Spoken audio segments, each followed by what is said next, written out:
राना साहब, आप क्या समझते हैं इसके पीछे मंतिक और मसलहत क्या है कि अभी वो बड़ा ऐलान नहीं किया जा रहा और उसके लिए वक्त का इंतज़ार किया जा रहा है?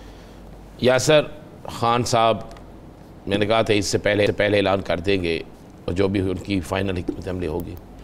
खान साहब परेड ग्राउंड में बड़ा ऐलान करेंगे। जिस तरह पहले परेड ग्राउंड में उन्होंने एक बड़ा ऐलान किया था, बड़ा इंकशाफ किया था, इसी तरह परेड ग्राउंड में एक बड़ा ऐलान करेंगे और उस ऐलान के बाद हुकूमती हलकों में बड़ी बड़ी हलचल मच जाएगी। अब ही मच चुकी है, इसलिए वो हर सूरत में कोशिश करेंगे कि इमरान खान का परेड ग्राउंड में जलसा। मसलहत समझते हैं कि जो उन्होंने कहा है कि सिर्फ 2 शहरों की आवाम होंगी, जिसलिए उन्होंने कहा है कि अगर वो कॉल दे देते, क्योंकि उन्होंने कोर्ट में गए हुए हैं, अदालत में गए हुए हैं, वहाँ से भी फैसला मिलना उन्हें, लेकिन कि एक जलसा करने की इजाज़त वो एक डीसी से ले सकते हैं, डिप्टी कमिश्नर से ले सकते हैं। उनको एक एप्लीकेशन देंगे कि हम एक पुरअमन जलसा करना चाह रहे हो, एक ग्राउंड के अंदर करना चाह रहे हैं, जिससे ना ट्रैफिक जैम होगी, जिससे ना कोई रुकावट पैदा होगी, ना कोई ऐसा मामला होगा और ना बाइट से लोग आएंगे। जुड़वा शहरों के लोग आएंगे और अगर जुड़वा शहरों से वहाँ पर जुड़वा शहरों का मतलब ये भी है कि बालाई इलाकों के जो लोग हैं वो भी तो आएंगे। बालाई इलाके जुड़वा शहर निकलाएंगे ना, साथ रवाज से कोई आ जाता है, ये जगह मरी से कोई आ गए, एबटाबाद से कोई आ गए, ना एबटाबाद से कोई नहीं आएगा, जो मरी से नहीं आएगा, ये पिंडी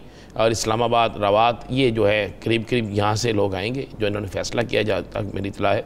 और उसके मुताबिक ये एक बड़ा शो, वो शो जिसे देखने के लिए तरस रहे हैं PTI के अपने लोग कि एक बड़ा शो क्या होता है दोबारा से, वो बड़ा शो लगेगा। और इस शो में इमरान खान अहम तरीन ऐलान करेंगे और साथ में मैं आपको यह भी बता दूँ, अहम तरीन ऐलानात के साथ साथ कुछ वीडियोस भी दिखाने का फ़ैसला किया गया है।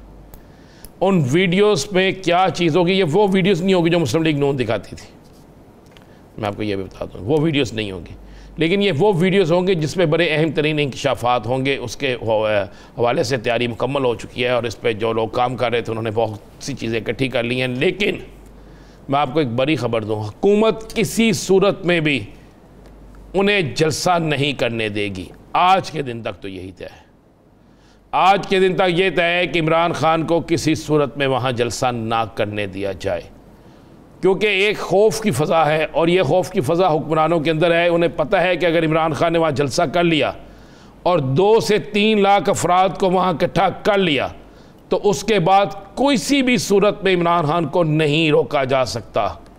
ये मैं आपको वो बात कह रहा हूँ जो हुकूमती वज़रा ने अपनी मीटिंग में डिस्कस की है, जो इत्तेहादी वज़रा ने अपनी मीटिंग में डिस्कस की है, जो आज सिंध के अंदर 2 बरों की मुलाकात, बेशक वो अफसोस के लिए गए थे, उससे पहले उस वक्त डेट अनाउंस नहीं हुई थी कि किस तारीख को इन्होंने करना, लेकिन ये बता दें इमरान खान जलसा करने जा रहा है, तो वहाँ पे भी ये तय हुआ है कि इमरान खान को किसी सूरत में जलसा ना करने दिया जाए। लेकिन ना करने दिया जाएगा जो लफ्ज़ है ये है हुक्मरानों का।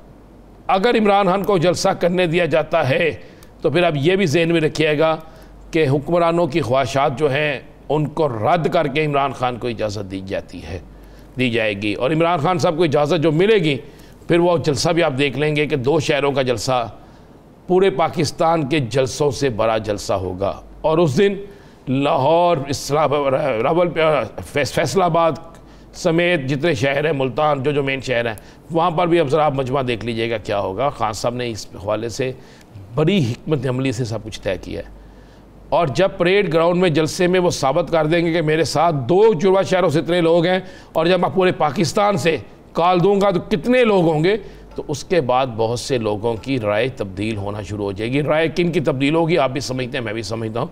मुझे तो एक ज़ुबादार शख्स ने कहा कि जिस दिन इमरान खान 1.5 लाख अफराद को लेकर इस्लामाबाद आ गया या 1.5 लाख का जलसा कर लिया तो उस दिन इलेक्शन की डेट जो है उस पर फैसला हो जाएगा। तो खान कप्तान जो है वो तरीके से खेल रहा है, वो एकदम नहीं खेलना चाहता। एक तरफ वो ज़िमनी इलेक्शन, उस ज़िमनी इलेक्शन का हम अपनी अवामी कैंपेन बना रहे हैं। सुबह लाहौर में जिस तरह उन्होंने निकलना है, 4 हलकों में जाना है, उसके बाद फिर इनकी लास्ट एक रैली का भी इंतजाम इन्होंने रखा हुआ है कि लाहौर में इसके बाद फिर एक रैली भी निकलनी है किसी दिन, इसी तरह शेखुपुरा में जाना है, इसी तरह आगे आगे मुख्तलिफ हलकों में जाना है। तो ये सारी चीज़ें जो है ये एक अवामी राब्ता मुहिम होगी, अवामी कैंपेन होगी और उसी दौरान में आप देखें कि इस्लामाबाद में जलसा हो जाता है और इस्लामाबाद की परेड ग्राउंड में बड़ा जलसा। यासर, एक बड़ा जलसा होने के बाद क्या वो लाहौर पंजाब के ज़िमनी इलेक्शन पे असरअंदाज नहीं होगा? क्या वो आपके ज़िमनी इलेक्शन जो है उसकी वो सारी जो पोजीशन है वो तब्दील नहीं होगी? ये दोनों चीज़ें हैं। जलसा अच्छा हो गया तो बल्ले बल्ले, अच्छा ना हुआ तो नुकसान है। ये दोनों चीज़ें खान को पता है। राना साहब, एक और मामले पे क्या नाम है, अदालत का रुख करने का फैसला किया है नैब तरामीम के ऊपर। इस पे कानूनी महाज पे जंग कितनी मजबूती के साथ लड़ी जाएगी? इस पे इतनी मजबूती के साथ जंग लड़ी जाएगी कि आप सोच नहीं सकते, और बहुत से लोगों की उम्मीदों पे पानी फिर जाएगा। बहुत से लोग जो नैब की तरामीम के बाद जिन्होंने खुशियां मनाई, जिन्होंने दावतें की, जिन्होंने एक दूसरे को मुबारकबाद दी कि अब हमारी सियासत शुरू होने वाली है, मुझे लग रहा है कि उनकी सियासत शुरू होने से पहले ख़त्म होने वाली है। जो तरामीम हैं उनमें जो जो शिक्के रखी गई हैं, इनकी जो तैयारी है, इनके जो बाकायदा कानूनी माहिरीन से मेरी बात हुई है कि फ्लोर से मंजूर करदा कानून की तशरीह की जा सकती है अदालत में, तो अदालत से रिवर्ट किस तरीके से करेगी? रिवर्ट नहीं कर सकती अदालत। अगर अदालत ये फैसला दे देती है, मैं भी नहीं कह रहा अदालत ये फैसला देगी कि ये कानून जो आपने बनाया है इससे फ़लाँ केस जो ट्रायल के मरहले से गुजर चुके हैं या जो ट्रायल के मरहले में हैं, उनको इस पे ना रखा जाए, उस पे ये कानून असरअंदाज ना हो, तो फिर सारा शहर छूट जाए। भाई वो तो मर गए जिनके लिए बनाए थे आपने, फिर क्या करेंगे? फिर क्या करेंगे? ये कानून क्या आम आदमी के लिए बना था? ये कानून क्या मोहम्मद बूटे के लिए बना है? ये कानून क्या राना अजीम या आपके लिए, यासर के लिए बना? नहीं, ये कानून उन लोगों के लिए बना है जो इसकी वजह से सियासत से दूर हो रहे थे, जिनकी सियासत ख़त्म हो रही थी, जिन पे नाहली की तलवारें लटक रही थी, जिनके मुताल्लिक़ खुद खुर्रम दस्तगीर साहब ने कह दिया था कि हो सकता है कि हम सब ही नाहिल हो जाते। तो मुझे बताएं, चले जिन पे नहीं केस बने वो तो एक अलग बात है, जिनके केस आखिरी मराहिल में हैं उन पर यह कानून किस तरह लागू होगा? नहीं लागू होना चाहिए। ये ऐसे फैसले आने की तवक्कात है। और मैं आपको ये मेरे पास जो इतलात है, जैसे ही ये चैलेंज किया गया है उसके बाद हुकूमती हलकों के साथ साथ कुछ मेहरबानों में बड़ी परेशानी आई है। और मुझे तो ये भी पता चला है कि लंदन से भी कोई पैगाम आया है कि ये क्या हो गया है और आप इसको किसी ना किसी सूरत में रोकें, किसी ना किसी सूरत में इस पटिशन को कोई ऑब्जेक्शन लगवाएं। भैया अदलिया बड़ी आज़ाद है, वहाँ पे जो अदलिया फ़ैसला देगी वो मानना पड़ेगा। तो ये कुछ चल रहा है, लेकिन ये मुझे जो नज़र आ रहा है इनकी कामयाबी नहीं होगी, और इस पर पाकिस्तान की आला अदलिया जो है वो एक बेहतर फ़ैसला देगी, और जो बेहतर फ़ैसला है वो शायद हुक्मरानों के लिए बेहतर ना हो, हुक्मरानों की सियासत के लिए वो बड़ा ख़तरनाक हो। अच्छा राना साहब, जहाँ पे बैकडोर डिप्लोमेसी की बात चल रही है, मुख्तलिफ क़ुव्वतों के साथ बातचीत तमाम स्टेक होल्डर्स बैठ के कर रहे हैं, क्या ऐसी भी कोई सिचुएशन डेवलप हुई है कि मौजूदा हुकूमत जो मखलूत हुकूमत है इसकी इमरान खान साहब की किसी रुफ़का के साथ कोई मुलाकात तय हो रही हो, किसी डिमांड्स के ऊपर बात हो रही हो?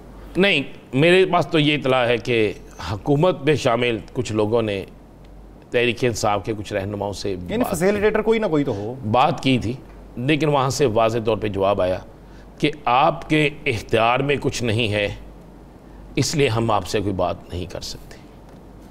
आपके इख्तियार में कुछ नहीं है इसलिए हम आपसे बात नहीं कर सकते। जिनके इख्तियार में है उनसे हमारी गुफ्तगू जारी है, वहीं से अगर हमें कोई जवाब मिलेगा तो फिर फैसला करेंगे।